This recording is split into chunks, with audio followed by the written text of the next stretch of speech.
നമസ്കാരം. അതാ കണ്ടുപിടിച്ച് കെട്ടി എഴുന്നള്ളിച്ച് കൊണ്ടുവരുന്നു ആരെ? റസൂൽ പൂക്കുട്ടിയെ.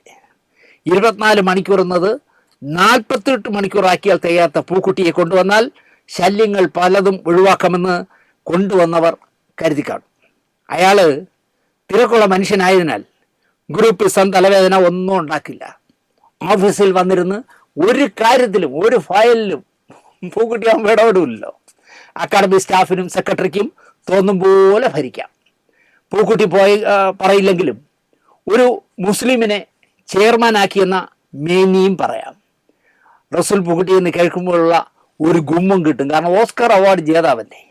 മുസ്ലിമായ പെണ്ണുപിടിയൻ ചെയർമാൻ പോയെങ്കിലും മറ്റൊരു മുസ്ലിമിനെ കൊണ്ടുവന്നല്ലോ ഞങ്ങളെന്ന് അഭിമാനത്തോടെ പറയാം.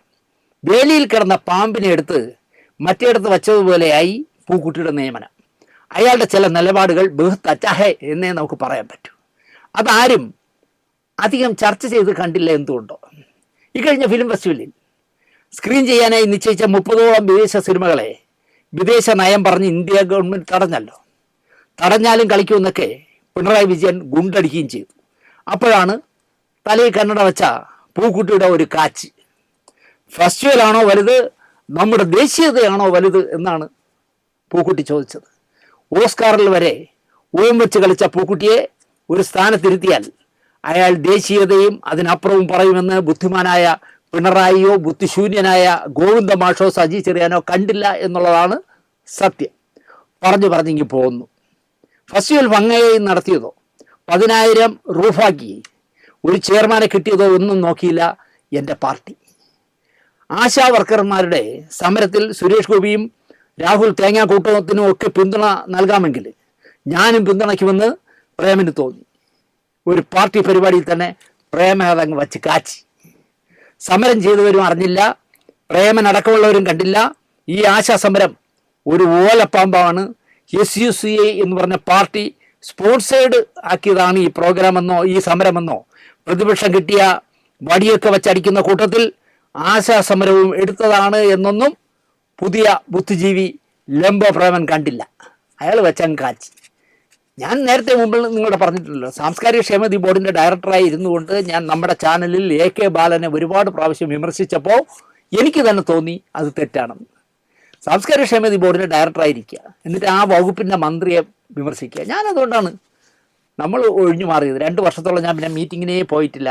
3 തവണ പോയില്ലെങ്കിൽ പുറത്താവുമെന്നാണ്. പക്ഷേ എന്നെ P ശിവകുമാർ പുറത്താക്കിയില്ല. ഞാൻ 2 വർഷം പോയിട്ടില്ല, 3 വർഷമേ ഞാൻ ഇരുന്നുള്ളൂ. പ്രേമനം വേണമെങ്കിൽ അത് ചെയ്യാമായിരുന്നു. ചലച്ചിത്ര അക്കാദമി ചെയർമാനായി ഇരുന്നുകൊണ്ട് ഈ ഭരിക്കുന്ന ഇയാളെ വച്ച സർക്കാരിനെതിരെ സംസാരിക്കുന്ന, അതിനുവേണ്ടി സുരേഷ് ഗോപി അടക്കം ഏതെല്ലാം പ്രതിപക്ഷത്ത് ആരെല്ലാം ഉണ്ടോ എല്ലാവരും ചെന്ന് സുരേഷ് ഗോപിക്ക് ചെന്ന് മഴക്കോട്ട് കൊണ്ടുവന്ന് കുടയെ കൊണ്ടുവന്ന് ഡാൻസൊക്കെ കളിച്ചല്ലോ. ഇപ്പോൾ 1000 രൂപ കൂട്ടിയപ്പോൾ കാണാനില്ല. സംസ്ഥാന സർക്കാർ ബജറ്റിൽ 1000 രൂപ കൂട്ടിയപ്പോൾ സുരേഷ് ഗോപിയൊന്നും കാണാനുമില്ല. ഈ SUCI ചേച്ചിമാരെയും കാണാനില്ല.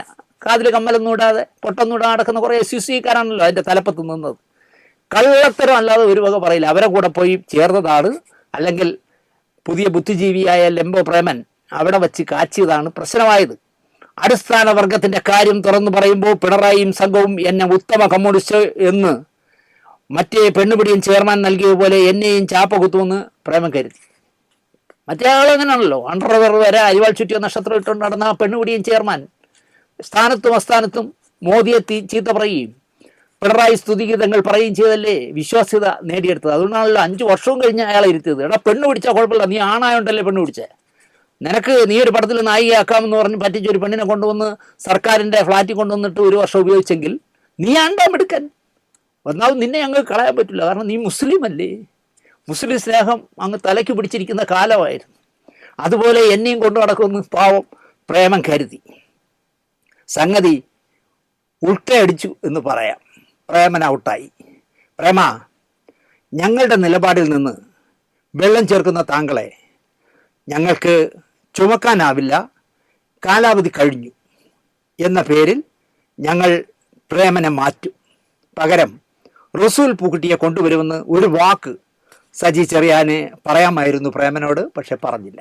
അതാണല്ലോ ഇപ്പോൾ പ്രേമം വെച്ച് കളിച്ചത്. നല്ല കറക്റ്റ് സമയത്ത് പണി കൊടുത്തത് കണ്ടില്ലേ. 3 വർഷം കഴിഞ്ഞ മധുപാലിനെ അടക്കം അതേ കസേരയിൽ ഇരുത്തിയിരിക്കുന്നു. 10 വർഷമായി ഭാരത് ഭവനിൽ പ്രമോദ് പയ്യന്നൂർ ഒരൊറ്റ ഇരിപ്പിരിക്കുകയാണ്. 10 വർഷമായിട്ട്.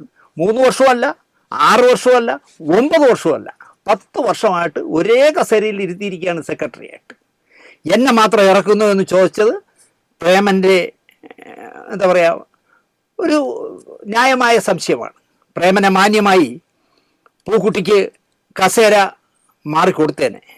അങ്ങനെ ആയിരുന്നാലും പ്രേംകുമാർ മറുകണ്ഠം ചാടും.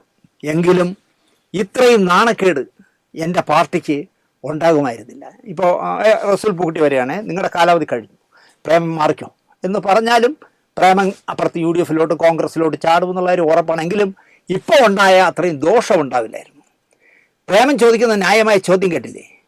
കമ്മ്യൂണിസം വളരാൻ തെരഞ്ഞെടുപ്പിൽ തോൽപ്പിക്കണം സഖാക്കളെ എന്ന് കൊണ്ടുപിടിച്ച് പറയുന്ന സച്ചിദാനന്ദൻ കവിയെ വീണ്ടും 2 മാസത്തേക്ക് നീട്ടിക്കൊടുക്കുന്ന സർക്കാർ എന്നെ മാന്യമായി പറഞ്ഞു വിട്ടില്ല എന്നാണ് ലംബോ പ്രേം പറയുന്നത്. ആ പറയുന്നതിൽ ഒരു സഹതാപ വശമുണ്ട്, ന്യായമുണ്ട് എന്ന പക്ഷക്കാരനാണ് ഞാൻ. സംസ്ഥാന സർക്കാരിൻ്റെ കോപ്പ് ഫിലിം ഫെസ്റ്റിവലല്ല എനിക്ക് മുഖ്യം. റിലീസായിട്ട് 100 വർഷം പിന്നിട്ട സിനിമയെ വരെ തടയുന്ന കേന്ദ്രത്തിൻ്റെ നയതന്ത്രം, ദേശീയത ഒക്കെയാണ് എനിക്ക് പഥ്യം എന്ന് പറയുന്ന പൂക്കുട്ടിയോട് മൃദു സമീപനമാണ് ഈ സർക്കാർ എടുക്കുന്നത്. പൂക്കുട്ടിയെ വിളിച്ചു വരുത്തി പിണറായി വിജയൻ തന്നെ പറയണ്ടേ, ഞാൻ ആ പടങ്ങൾ കാണിക്കുമെന്ന് പറഞ്ഞെടുത്ത് അത് കാണിക്കില്ല എന്ന് പറയാൻ താൻ ആരോടോ ഒന്ന് കേൾക്കണ്ടേ, ഇറങ്ങിപ്പോടോ എന്ന് പറയണ്ടേ? പക്ഷേ പറയില്ല. അത് പൂക്കുട്ടി ആയതുകൊണ്ട് പറയില്ല. പൂക്കുട്ടിയാണെങ്കിൽ ഫസ്റ്റ് ചെയർമാനും, മാർക്കിടണമെങ്കിൽ അങ്ങനെ വേണം പറയാം, ഫസ്റ്റ് ചെയർമാനായിരുന്നു.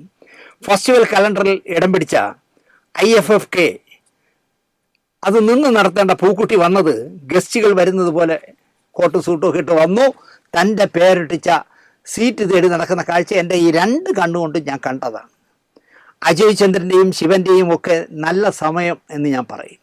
തോന്നുന്ന പടി അക്കാഡമി ഭരിച്ച് ഒരു പരുവമാക്കാം. ഇവർക്ക് ചില നേതാക്കളുടെ വാരിക്കോരിയുള്ള പിന്തുണയുണ്ട് എന്ന് ഞാൻ അറിയുന്നു. AK ബാലൻ്റെ കാലത്ത് ഒരു ഫിലിം ഫെസ്റ്റിവൽ ഉദ്ഘാടന വേദിയിൽ പ്രഖ്യാപിച്ചതാണ് film festival complex. 6 theatre complex അടക്കമുള്ള ഫിലിം ഫെസ്റ്റിവൽ കോംപ്ലക്സ് ചിത്രാഞ്ജലി സ്റ്റുഡിയോയിൽ പണിയാൻ പ്ലാനിട്ടു. പണിതോളൂ, അത് KSFDCയുടെ വകയായിരിക്കുമെന്ന് അന്നത്തെ KSFDCയുടെ ചെയർമാനായിരുന്ന ലെനിൻ രാജേന്ദ്രൻ പറഞ്ഞു. തിരുവല്ലത്തായിരുന്നെങ്കിൽ ഫെസ്റ്റിവൽ കോംപ്ലക്സ് മനോഹരമായിരുന്നേനെ. കാരണം എയർപോർട്ടിൽ നിന്ന് വരാൻ അടുത്താണ്. വിശാലമായ ബൈപ്പാസ് റോഡ് തിരുവല്ലം വഴിയാണ് കടന്നു പോകുന്നത്. എന്നിട്ടും ദൂരം കൂടുതൽ എന്ന കാഴ്ചപ്പാടാണ് ഇവിടെ ഉണ്ടായത്. ബൈപ്പാസ് ഉണ്ട്, 10,000 കാറിനിടാം. പക്ഷേ ബൈപ്പാസിൽ നിന്നും 2 കിലോമീറ്റർ കുന്നു കയറിയാൽ സാഹസമാണ് എന്നൊക്കെ അടൂർ ഗോപാലകൃഷ്ണൻ തന്നെ മനോരമ പത്രത്തിൽ വച്ച് കാച്ചി. ചലച്ചിത്രമേളകളൊക്കെ നഗരമധ്യത്തിൽ ശ്വാസം മുട്ടുന്ന തിരക്കിൽ തന്നെ വേണം എന്നാണ് അടൂർ കാച്ചുന്നത്. നമുക്ക് തർക്കിക്കാൻ പറ്റില്ല. കാരണം നമ്മൾ കാനിലോ ഒരു വിദേശ രാജ്യത്തെ ഒരു ഫെസ്റ്റിവലിന് നമ്മൾ പോയിട്ടില്ല. അടൂർ സാർ പോയിട്ടുണ്ട്. അദ്ദേഹം പറയുന്നത് നിന്ന് തിരിയാൻ സ്ഥലമില്ലാത്തടത്ത് തന്നെ ഫിലിം ഫെസ്റ്റിവൽ നടത്തണം. എല്ലാ നഗരങ്ങളിലും എല്ലാ രാജ്യങ്ങളിലും അങ്ങനെയാണെന്നാണ് അദ്ദേഹം വെച്ച് കാച്ചിയത്. തിരുവനന്തപുരത്തിൻ്റെ ഒരറ്റത്ത് നിന്ന് 20 കിലോമീറ്റർ ദൂരമുണ്ട് തിരുവനന്തപുരത്ത് എന്ന കണക്കും അദ്ദേഹം വെച്ച് കാച്ചി. ഇത് ഏത് സ്കൂളിൽ പഠിച്ച കണക്ക് പുള്ളി പറഞ്ഞതാണ്. തിരുവനന്തപുരത്തിനടുത്ത് ഒരറ്റം എന്ന് പറഞ്ഞാൽ പാറശാലയാണ്. പാറശാലയിൽ നിന്ന് തിരുവനന്തപുരത്ത് വരാൻ ആലോചിച്ച് നോക്കി. ഇങ്ങനെയൊക്കെയാണ് കണക്ക് പറയണേ. എനിക്കറിയില്ല അദ്ദേഹം പറഞ്ഞത്. നഗരഹൃദയമായ കിഴക്കേക്കോട്ടയിൽ നിന്നും 8 കിലോമീറ്റർ ദൂരമേ ഉള്ളൂ സാറേ എന്ന് ആരും തിരിച്ചു ചോദിക്കുന്നില്ല. കാരണം അടൂരായതുകൊണ്ട്. അടൂർ താമസിക്കുന്ന ആക്കുളത്ത് നിന്ന് പോലും 10 കിലോമീറ്റർ ബൈപ്പാസിലൂടെ പറന്നെത്താം. പക്ഷേ കക്ഷിക്ക് വഴി നടക്കാൻ നിവർത്തിയില്ലാത്ത സിറ്റിയിൽ തന്നെ വേണം കോംപ്ലക്സ്. ചിത്രാഞ്ജലി സ്ഥിതി ചെയ്യുന്ന തിരുവല്ലത്ത് ഒരു C ക്ലാസ് തിയേറ്റർ ഉണ്ടായിരുന്നു, ശ്രീനാരായണ. ഞാൻ അവിടെ പോയാണ് സ്വാമിയായി ഇപ്പോൾ സിനിമ കണ്ടത്. അത് ആളില്ലാതായപ്പോൾ ഈ പറട്ട തിയേറ്ററിലൊന്നും ഇപ്പോൾ ആരും പോകില്ല, അവർ നന്നാക്കാൻ തയ്യാറുമല്ല. അങ്ങനെ വന്നപ്പോൾ എന്ത് പറ്റുന്ന ശ്രീനാരായണ പൂട്ടി. 10, 20, 5 പേരൊക്കെയാണ് സിനിമ കാണാൻ വരുന്നത്. അങ്ങനെ പൂട്ടിയപ്പോൾ സ്വാമിയായിപ്പം വന്നപ്പോൾ ഹൗസ്ഫുള്ളായിരുന്നു. അങ്ങനെ അത് പൂട്ടിയിട്ട് അവരെന്ത് ചെയ്യുന്നറിയോ, ശ്രീനാരായണയെ കല്യാണ മണ്ഡപമാക്കി മാറ്റി. അപ്പോൾ അടൂർ പറയുന്നത് ഉണ്ടായിരുന്ന ഒരു തിയേറ്റർ പോലും പൂട്ടിയ ഒരു ഗ്രാമമാണ് തിരുവല്ലം. അതാണ് എൻ്റെ പ്രശ്നമെന്നാണ് അടൂർ പറയുന്നത്. അടൂർ പറയുന്നത് ഗ്രാമത്തിലൊന്നും ഫെസ്റ്റിവലിൻ്റെ കോംപ്ലക്സ് പണിയരുത്. ഒന്നാമത് ഒരു തിയേറ്റർ ഉണ്ടായിരുന്നു, അതുവരെ പൂട്ടിക്കളഞ്ഞ സിനിമ കാണാൻ വരാത്ത അലവലാദികളല്ലേ അവിടെ ഉള്ളതെന്നല്ലേ എൻ്റെ അർത്ഥം. വിഴിഞ്ഞം തുറമുഖം തിരുവല്ലത്ത് നിന്ന് 6 കിലോമീറ്ററേ ഉള്ളൂ. ഒരു ബൈപ്പാസ് ഉള്ളതോ നഗരത്തിൽ നിന്ന് 8 കിലോമീറ്റർ മാത്രമേ ദൂരമുള്ളൂ എന്നതോ ഒന്നും അടൂർ സമ്മതിച്ചു തരുന്നേയില്ല. അവിടെ കയറാൻ, തിരുവല്ലം കുന്ന് കയറാൻ സമ്മതിക്കില്ല എന്ന് അദ്ദേഹം വാശി പിടിച്ചു. സ്റ്റുഡിയോയെപ്പറ്റി, സിനിമാ നിർമ്മാണത്തെപ്പറ്റി ചുക്കോ ചുണ്ണാമ്പോ എന്നറിഞ്ഞുകൂടാത്ത കുറേ കമ്മ്യൂണിസ്റ്റുകാരെന്ന് തോന്നിപ്പിക്കുന്നവരെ വച്ചാണ് 250 കോടി ചെലവിൽ ഈ ഫെസ്റ്റിവൽ കോംപ്ലക്സും ചിത്രാഞ്ജലി ഫിലിം സിറ്റിയും രൂപീകരിക്കാൻ തീരുമാനിച്ചത്. ഇതിനൊക്കെ സജി ചെറിയാൻ്റെ വങ്കത്തരമായേ ഞാൻ പറയുള്ളൂ. ആ കമ്മിറ്റി വായിച്ചാൽ സത്യം പറഞ്ഞാൽ നിങ്ങളും പറയും, അയ്യോ ഇയാളൊരു പൊട്ടനാണോ എന്ന് ചോദിക്കും. ഇങ്ങനെ സജി ചെറിയാനെ പറയുമ്പോഴും നിങ്ങളൊരു കാര്യം മനസ്സിലാക്കുക, മുഖ്യമന്ത്രിയോ ഗോവിന്ദ മാഷോ അറിയാതെ ഈ ഫിലിം ഫെസ്റ്റിവൽ കോംപ്ലക്സിനും ഫിലിം സിറ്റിക്കും വേണ്ടിയുള്ള കമ്മിറ്റി വരികയില്ല. അത്ര ഗൗരവമേ ഈ സർക്കാർ സിനിമയ്ക്ക് നൽകുന്നുള്ളൂ. RK എന്ന രാധാകൃഷ്ണൻ, നേമം പുഷ്പരാജ്, രാജീവ് അഞ്ചൽ, പുതിയ സാങ്കേതിക വിദ്യകൾ കൊണ്ട് കലാസംവിധാനം നിർവഹിക്കാൻ അറിയാവുന്നവർ, ലൈവിൽ നിൽക്കുന്ന എത്രയോ നിർമ്മാതാക്കൾ ഒക്കെ തലസ്ഥാനത്തുണ്ട്, സംവിധായകരുണ്ട്. ഇവരെ ആരെയും വേണ്ട, ഫിലിം സിറ്റി ഉണ്ടാക്കാൻ ജാട തൊഴിലാളികൾ മതി എന്ന് ഈ കമ്മിറ്റി രൂപീകരിച്ചപ്പോൾ സജി ചെറിയാന് തോന്നിക്കാണും. തിരുവല്ലം കുന്നുകയറി നോക്കിക്കേ, ഷാജിയൻ കരുൺ കോൺക്രീറ്റ് വനമാക്കി മാറ്റി, അതിനെ നശിപ്പിച്ച് ഇട്ടിരിക്കുകയാണ് ചിത്രാഞ്ജലിയുടെ സ്റ്റുഡിയോയുടെ മുൻവശം മുഴുവൻ. ഹാബിറ്റാറ്റ് ശങ്കറിനെങ്കിലും ഇവർ ഓർക്കണമായിരുന്നു. അടൂർ പറഞ്ഞാൽ പിന്നെ അപ്പീലില്ലല്ലോ. പിന്നെ ചിത്രാഞ്ജലി ഫിലിം സിറ്റി ഈ സർക്കാർ പറഞ്ഞിട്ട് നടപ്പിലാകാത്ത മറ്റൊരു പ്രോജക്റ്റാണ്. ഒരു വിദഗ്ധ സമിതിയെ സർക്കാർ രൂപീകരിച്ചു ഫിലിം സിറ്റി ഉണ്ടാക്കാനായിട്ട്. ആരൊക്കെയാണെന്നോ ആ മഹാരഥന്മാർ? കവി സച്ചിദാനന്ദൻ. സിനിമയുടെ ഫിലിം സിറ്റി ഉണ്ടാക്കുന്നത് കവി സച്ചിദാനന്ദൻ എന്താ റോള്? കർണാടക സംഗീതജ്ഞൻ ടി എ കൃഷ്ണൻ, സംഗീത സംവിധായകൻ M Jayachandran, Bose Krishnamachari, Kanayi Kunhiraman, BK Joseph, Methil Devika, PTI Sasikumar, Mallika Sarabhai, Sangeetha Nataka academy secretary Radhakrishnan Nair, അദ്ദേഹം മരിച്ചുപോയി, Sahitya academy secretary KP Mohanan, Costford architect PB Sajan. ഇവരാണ് വിദഗ്ധ സമിതി. എന്തിനാണ്? ഫിലിം സിറ്റി ഉണ്ടാക്കാൻ. പിന്നെ എന്താ പറയുക, ആർക്കിടെക്റ്റ് ജയചന്ദ്രൻ, റസൂൽ പൂക്കുട്ടി, എഡിറ്റർ B അജിത്ത്, കലാസംവിധായകൻ സാബു സിറിള്, സന്തോഷ് രാമൻ, മധു അമ്പാട്ട്, KU മോഹനൻ മുതലായവരാണ് മറ്റ് ആൾക്കാർ. റസൂൽ പൂക്കുട്ടി, ബീന പോൾ, ഷാജിയൻ കരുൺ, സൂര്യ കൃഷ്ണമൂർത്തി, TK രാജീവ് കുമാർ എന്നിവരാണ് ഫെസ്റ്റിവൽ കോംപ്ലക്സ് നിർമ്മാണത്തിന് തീരുമാനിച്ച സമിതിക്കാർ. ഫിലിം സിറ്റിക്ക് 150 കോടി രൂപയും ഫിലിം ഫെസ്റ്റിവൽ കോംപ്ലക്സിന് 100 കോടി രൂപയും ചെലവിടാം എന്ന് തീരുമാനിച്ചു. പ്രൈസ് വാട്ടർ കൂപ്പേഴ്സ് എന്ന വിവാദ കമ്പനിയാണ് കൺസൾട്ടൻസി ആക്കി മാറ്റിയത്. നിങ്ങൾക്ക് അറിയാമോ, എത്ര പേർക്ക് അറിയാമെന്ന് എനിക്കറിയില്ല. ഈ പറയുന്ന പ്രൈസ് വാട്ടർ കൂപ്പേഴ്സ് എന്ന് പറയുന്നതിലൂടെയാണ് സ്വപ്ന സുരേഷ് ഈത്തപ്പഴത്തിൽ സ്വർണം, ബൈബിളിൽ സ്വർണം, കുട്ടുവത്തിൽ സ്വർണം എന്നൊക്കെ പറഞ്ഞ് വലിയ വിവാദം ഉണ്ടായില്ലേ. ആ സ്ഥാപനത്തിലെ ഉദ്യോഗസ്ഥയാണ് സ്വപ്ന സുരേഷ്. അപ്പോൾ ആ കമ്പനിയെ തന്നെ ഇതിൻ്റെ കൺസൾട്ടൻസി ആക്കണം എന്ന് ആര് തീരുമാനിച്ചോ അവർക്ക് വേറെന്തോ ചിന്തകളുണ്ടായിരുന്നു എന്ന് ഞാൻ പറയും. അത് കമ്മ്യൂണിസ്റ്റ് അല്ല, കോൺഗ്രസ് അല്ല, BJP അല്ല, ആര് ഭരിച്ചാലും ശരി എന്തോ കൈയിട്ട് വാരാനാണ് ഈ പ്രൈസ് വാട്ടർ കൂപ്പേഴ്സിനെ വച്ചത് എന്ന് ഞാൻ പറയും. എന്നിട്ട് എന്തായി? കുറേ കോടികൾ തിന്നു തീർത്ത് കാണും.